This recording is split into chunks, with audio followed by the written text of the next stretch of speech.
You're listening to The Higher Ed Marketer, a podcast geared towards marketing professionals in higher education. This show will tackle all sorts of questions related to student recruitment, donor relations, marketing trends, new technologies, and so much more. If you're looking for conversations centered around where the industry is going, this podcast is for you. Let's get into the show.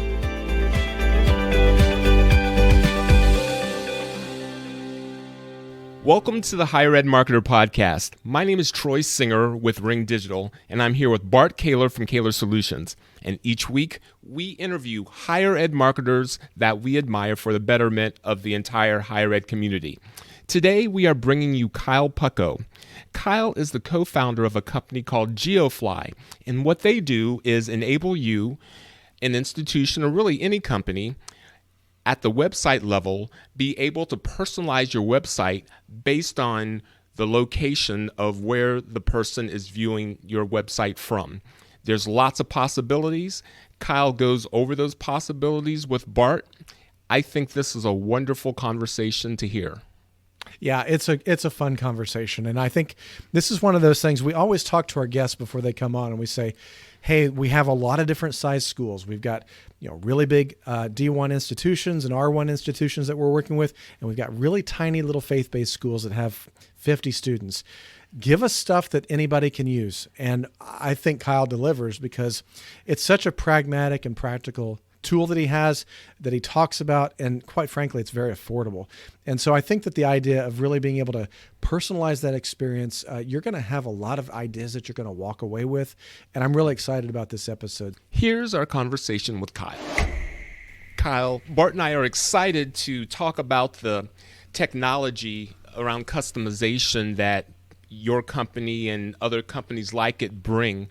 But before we get into the conversation around personalization, would like to know if there's anything that you've learned recently that you could share with our audience. Yeah, absolutely. And thank you both for having me on. This is really cool. Bart, we go kind of way back, so it's exciting. We do. Exciting to be here today.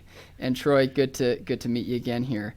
Thank you. That's a great question. I wish it was something a little more exciting, but since I am a digital marketer at heart, I have to sort of relate it back to digital marketing. I recently saw a study by the company Thumbtack, which works with like pairing homeowners with like contractors, that as they add more form fields to their forms, their response rate goes up, which I think kind of flies against the trend that a lot of marketers tend to go with, which is, okay, we need less form fields, that kind of thing. And I thought that was really interesting. And it made their customers, the contractors, much happier because they're, the people submitting the forms were way more qualified and they had more information on them about budget and square footage of their roof and that kind of thing. So I thought that was really interesting. That is interesting. Very much so. Thank you for sharing. Kyle, if you would give us a brief introduction to you and Geofli. Yeah, absolutely. So Kyle Pucko, I'm based here in Missoula, Montana. Our team is headquartered here. And what Geofli does is it allows anyone, regardless of technical background, to change and replace your existing website content based on location. So my background is in higher ed. So, of course, I always use the example of higher ed when I talk about Geofli. But somebody visiting, say, the University of Montana's website from California is going to see different content than somebody visiting that same website, umt.edu, from Michigan or New York or wherever. So you could show different testimonials for out-of-state students versus in-state students. You could show scholarship information to Californians that visit your site versus in-state tuition information for in-state students.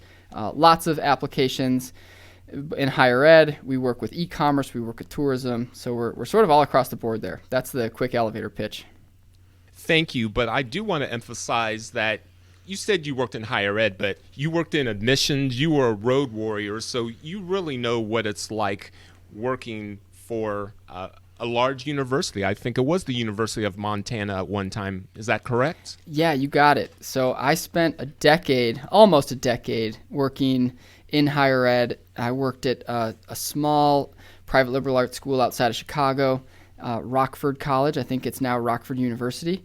That's where, I I was in a position that was known as the athletic liaison. My role was specifically to go and recruit high school athletes to come and play Division III sports. So I was going to, hundreds of high schools. I was on the road 4 days a week just visiting high schools in Illinois, which there are many, but also traveling in Iowa, Missouri. It was really cool to see that part of the country, having grown up in New York.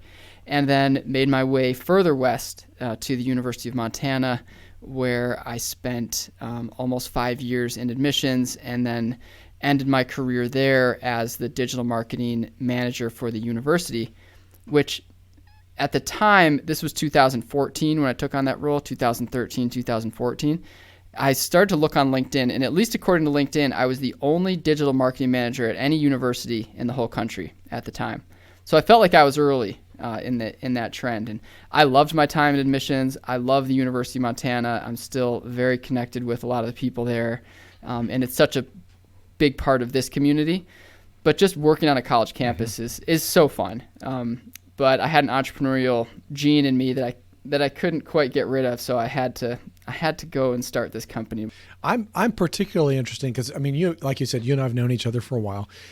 Tell me a little bit more about why customization. We talked about the elevator pitch of Geofli. So, I'm a student, I'm coming to a school, and you can change it based on my IP address, my location of where I'm coming from. Why is that so important, and why does it matter to Generation Z especially? I was in admissions, I was in marketing, and I was looking specifically at Google Analytics and a lot of the information about the financial aid space, the financial aid page specifically. And if your listeners know this, they're in higher ed, they know that sometimes that financial aid page can be maybe less than marketing focused, when you think about landing pages, that kind of thing. Because there's that silo, right? The financial aid team is managing the financial aid page, and we love them. They do great work, but sometimes they're marketing, they're not thinking marketing first.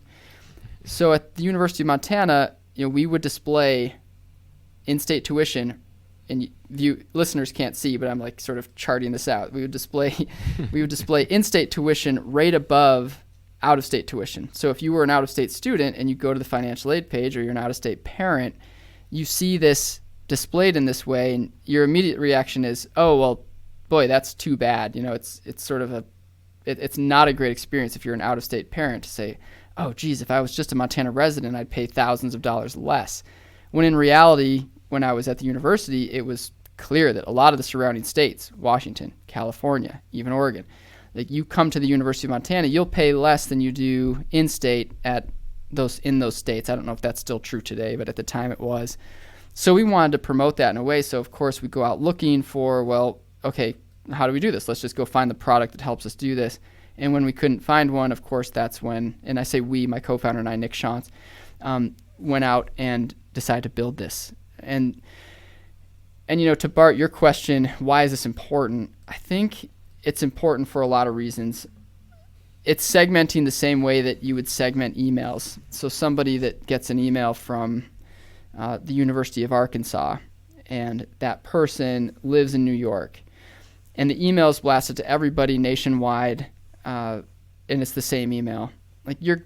We just know as marketers, you're going to get a lower response rate if you do that than if you personalize it to your prospective students or your applicants or your admitted students that live in New York. Hey, we're from the University of Arkansas.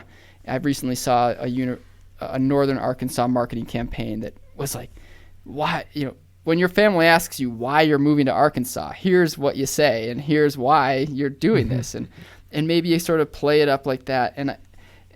And not being Gen Z, so I don't want to talk necessarily totally for them, but we see it everywhere across generations. Is why is it important? Why is it important to personalize messaging? Well, because it just feels more relevant. So a Geofli website, if done correctly, the user doesn't really know that the content's being personalized for them. It just is like, oh, there's an alumni that lives in Austin from this university, and I'm from Austin. That's really cool. And they're featured on the homepage. We'll be right back after a word from our sponsor. Today's podcast is brought to you by Ardeo Education Solutions. Ardeo helps colleges and universities increase access to education while giving students and families financial peace of mind. Ardeo's loan repayment assistance programs, known as LRAPs, help students with modest incomes repay their federal student, Parent Plus, and private loans. Ardeo's LRAPs give students the confidence they need to enroll and are a win-win for your institution. To learn more about Ardeo and see case studies from institutions like yours, visit ardeo.org. That's ARDEO.org.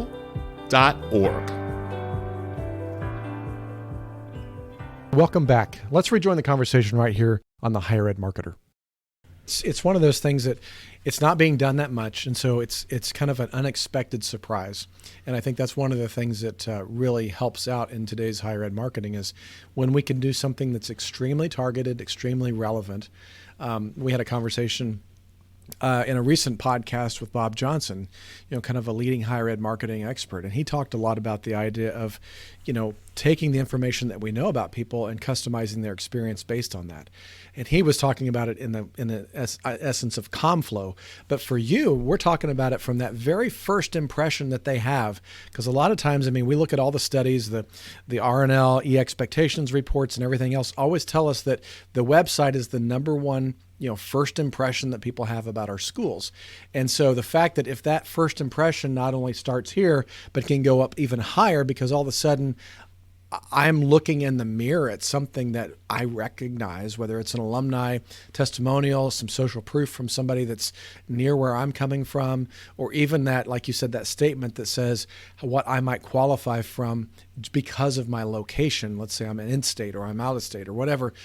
I really love that idea, and I think that does. You're right. It doesn't make specifically for Gen Z, but I think everybody wants to kind of feel like they get me even before they really know me, and I think that's a great point.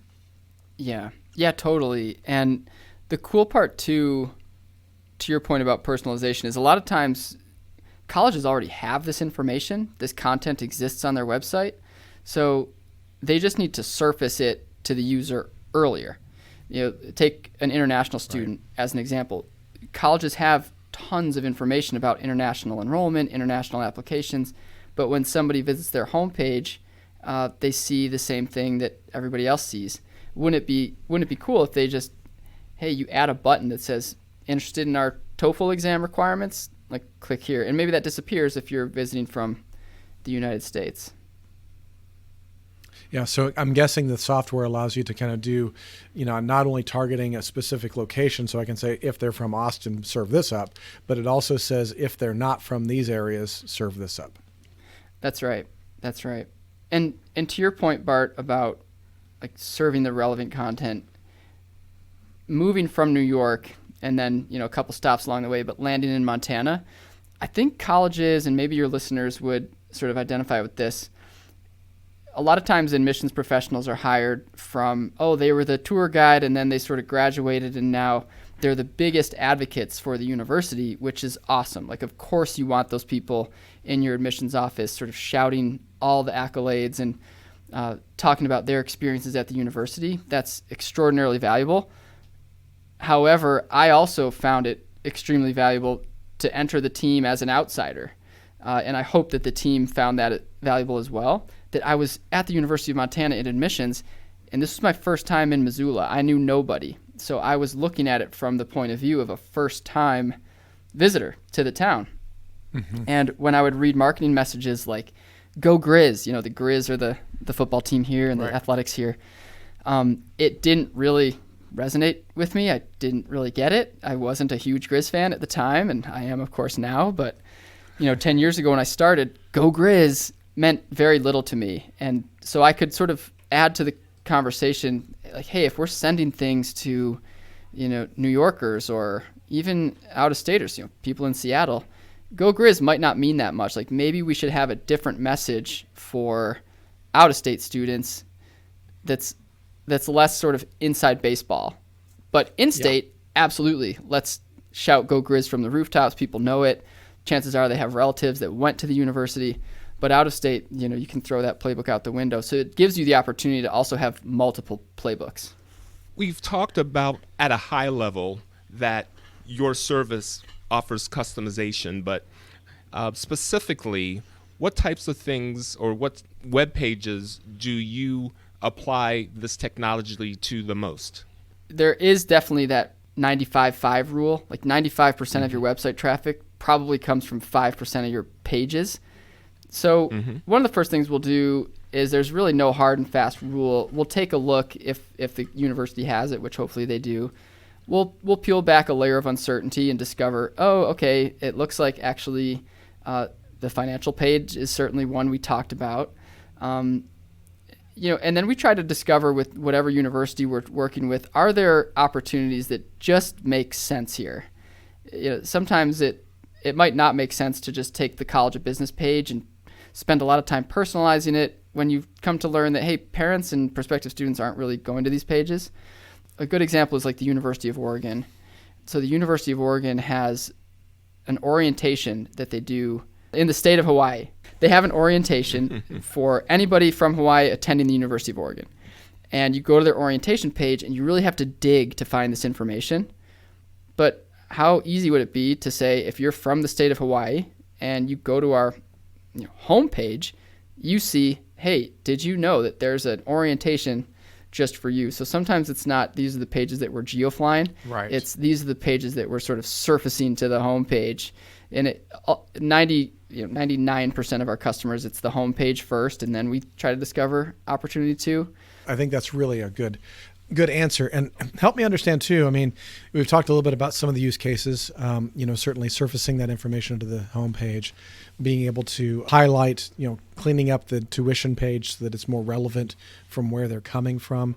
I might even suggest or maybe guess that even sometimes on a visit page or other things like that, because I know some schools will offer, travel reimbursement or different things like that for out of state. Especially I've seen that in Southern California. Like if I'm going to be traveling from Indiana to a university in Southern California, they might offer a travel reimbursement or something like that. So those are some of the use cases that I can think of right off the top of my head. But what are some of the unique ones that you've witnessed and seen too? And maybe it's not in higher ed, but I know that you do a lot of different things, but just to kind of get people thinking about it, because this is I'm not gonna pitch for you guys, but this is a very affordable solution that just about any school could sign up for, and in very short time. I think I even saw on your website, it's like your starter is only $19 a month and launch it in 15 minutes. This is a pretty incredible opportunity. So let's just talk through what some of those other use cases that other institutions as well as your other maybe non-higher ed clients are using it for. Yeah, so that's a great question. Colleges certainly. Something as simple as testimonials, hey, I'm going to surface a location-based testimonial, and it can be regional too. It doesn't have to be you're from Albuquerque, Western Albuquerque High, and it's like, whoa, that's kind of weird. Don't do that, right? Get relevant and regional. The other thing that we've seen really effective since, Bart, this is your world, is college admissions, and it was mine in college enrollment, is if you have people on the road, and this is also sort of one of the doors that I opened in admissions that led to this idea. You have people on the road. You're paying good money for their time and resources, and they're working hard for your university. They're your road warriors. Like, why not book more coffee meetings when your team from the University of Colorado is going to Boston? Throw up a simple call to action button on the website. Hey, we're coming to Boston. And the cool part about Geofli is you can start and stop content. So you could say, all right, Trevor, when are you going to Boston? Oh, you're coming back on, December 15th. So we're going to have this button on the website until December 10th.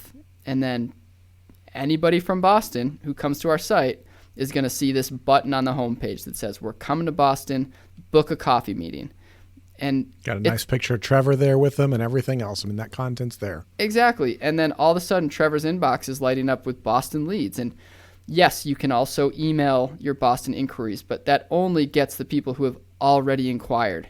Geofli kind of lives one step above that. It's in the activation stage. You could, Bart, and this is something that your team could definitely execute on, is you could run ads to Boston, so you're driving people to the homepage, and then when they get to the homepage, they see a Boston-specific content. So you continue to tell that story all the way through from your ad target matches your ad copy, matches your destination URL. And then I love that. And then Trevor has a bunch of meetings. Yeah.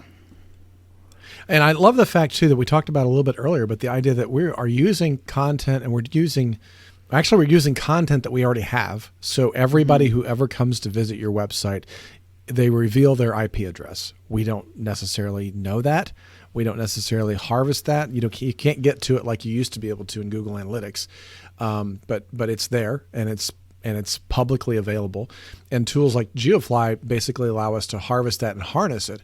And it's yet just another opportunity for us to personalize an experience based on information that we have about a visitor. I think that's brilliant. Yeah, and it came from me going to Boston and having a lot of time on my hands. Like, how could I get more people to sign up for me?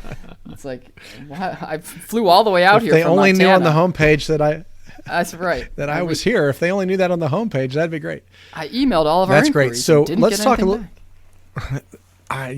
Yeah. So I want to we've already talked a little bit about, okay, it's very affordable. It can be up and running fast.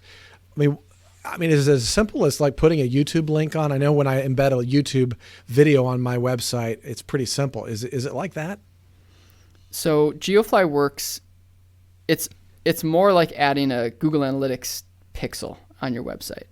So, okay, to not get too in the weeds, you design and build everything in Geofli. So it brings in your website. This is not a new website. It's not a new landing page. It brings in your existing website. You hover over the parts of your website that you want to change, and then you click it, and let's say it's a call to action button. Instead of saying sign up, it says meet Travis for coffee, or was it Trevor? I forget. Meet Trevor for coffee. Yeah. And then you hit publish, and as long as you install the Geofli pixel on the back end of your website, this could be through Google Tag Manager. It just has to live in the header of your website, and we have a team that can help you do that communicates with your web team if you don't do it yourself. And then it works. So then you decide, for what region do we want to show this content for? Maybe it's Boston, and then we've got a counselor going to Chicago, and then you hit publish, and it's live. That's great. And I guess there's even probably different logic available with the regions. So I can say I want to do international but not Canada. I want to do international but not England because we've got a certain relationship. I mean, is there that kind of logic back there as far as how granular I can get on the locations? You can get really granular in the way that you build your locations for personalization. The way that you build your locations for targeting your personalized content is we have three ways. One is a radius. So you could say, I want everybody in Chicago to see this image, and then everywhere else just sees the default website as it exists today. You can do states. So you could do, I want these 10 states to see this content, and I want everybody else to see the default content. And then you could also do a custom draw, which maybe sounds like what you're sort of alluding to, Bart, is you just draw a polygon. It can be, Eastern Europe. It could be, Western Massachusetts. And so you just draw this on a map. It collects all the IP addresses automatically, and then you decide what content you want to personalize. I love the word automagically. It's a good one. Which is what it is. Let me just kind of take it a little bit further. And I mean, we've certainly got a great conversation here going and kind of talking about some of the details, but where do you see this going? I mean, obviously cookies are going away very soon. And I'm a big believer, and I've been talking about this for a while, that personalization is going to continue to be a growing thing that not only is nice to have, but it's going to start becoming expected. I mean, we all expect when we go to Amazon now that we're going to be suggested new products that we didn't know about before. That's just part of our culture and what's going on in the digital realm. And I've talked to several guests, and it's not, I think it's not sacrilege to say that sometimes higher ed's a little bit behind the scenes, behind the trends and what's going on, especially in digital marketing. But where do you see the future of this web page personalization going? And kind of as you guys are planning your roadmap and where things are going, what do you guys see coming down as far as personalization? It's a great question, something we of course think a lot about. When we built Geofli, we set out to be the best at one thing. are there tools out there that you can personalize content in a similar way to Geofli? There are. I think Salesforce has sort of a content optimization sort of platform in their wheelhouse. And the way we like to think about that is they have built a Lamborghini that most people drive, like a Honda Civic, or nothing against Honda Civic, but you pay for a Lamborghini and you're driving this thing. With Geofli, we are always, we're constantly thinking about, well, what's next, and we're getting feature requests. But right now we do website geo personalization, and we do it better than anybody, and we do it simply. Often the simplest option is often the best option. So right. I'm tempted to say, Bart, like based on all of the application data points that you get from a student, they go to your site and it's like 1-to-1. So nobody ever sees the same website. It's personalized to you down, super granular. And I think for admissions professionals sitting in their chairs listening to this or driving in their cars, their head starts to hurt. They're like, okay, well, how much time is that actually going to take? So it's balancing that personalization with what impact does it actually have on the metrics that matter to our university, and then how much actual time again is it going to take. So we see a lot of movement in things like video. I think personalized video is really is a trend and a theme that we're thinking about, and how do we add more video to personalizations. And right now you can change video and you can personalize video, but it's one of the least used types of content people are changing. I only see that growing, so that when you go to a site, you, instead of an image, you get introduced to Travis, the counselor, who's like, I'm coming to Boston. I'd love to meet with you. If anybody has places to meet, let me know, drop them in the comments, and maybe it's an interactive form. So we're building something out now that I think is going to kind of reimagine the way that like regional students interact with universities. But that's for another day, Bart. That's a TBD. It's in like early stage. If you're interested, talk to Bart. I was going to say, let's tease that out a little bit. And that's right. I think that's great. Thank you, Kyle. Yeah. We'll bring that answer in the sequel. Coming soon to a podcast near you. Kyle, I think broadly and overall, what you bring to the marketplace can move the needle. And thank you so much. And after I ask this next question, we'll make sure that everyone knows the best way to get in touch with you. But is there something around this conversation that you could give as a piece of free advice, or maybe something that would enable someone to implement immediately? Yeah, good question. One I thought about for a little bit here. And we've been really digital, talking about what happens on the website, having worked on a college campus, but it's been a little while, so I'm sure this is something that your listeners already are well aware of. But I always felt like the most important piece in the recruitment cycle, or one of the most important pieces, was that college tour. And I've seen different campuses doing this, where they'll have like a bike tour of campus or a walking tour, or, I always thought, boy, at the University of Montana, there's a river that runs right through campus. How cool would it be if you could sign up for a rafting tour of the city? And yes, it's complicated. There's probably some insurance liabilities associated with all of those things, and probably not implementing today, Troy, for your question. So sorry if I kind of avoided that one. But the college tour, okay. That's right. It's like, hey, spend a lot of time evaluating and making your college tour just remarkable, because I think there's a competitive advantage to the universities that just knock their college tour out of the park. Thank you, Kyle. Appreciate that. If one of our listeners would like to reach out to you, what would be the best way for them to contact you? Check out geofli.com, geofli.com, or simply email me, Kyle, Kyle, @geofli.com. Again, thank you for being a guest on the podcast. And in conversations with Bart, we both think this is a technology that could really help a lot of colleges and universities. So thank you for bringing it to our listeners. Yeah, thank you both for the work you're doing. It's really cool. I've listened to a couple episodes. When one comes across my feed, I'm like, oh, this is one. All right, I'm going to get distracted during my lunch hour here. Here we go. So thank you. Go. We appreciate that, Kyle. Bart, do you have any final thoughts before we sign off from the episode? Yeah, I just wanted to kind of reemphasize a couple things that Kyle said. I mean, he's got a lot of really good information here. The personalization, I mean, we constantly talk about that. I think it's so important. And it's one of those things that I think that this is just a perfect example of yet another way that you can personalize. And you can personalize in a way that not everybody else is doing.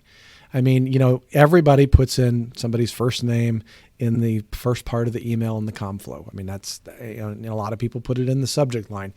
Personalization is kind of becoming commoditized in a lot of places, but using something like this, I think, is another way to add a level of personalization that isn't just your name here. It's actually providing them relevant content.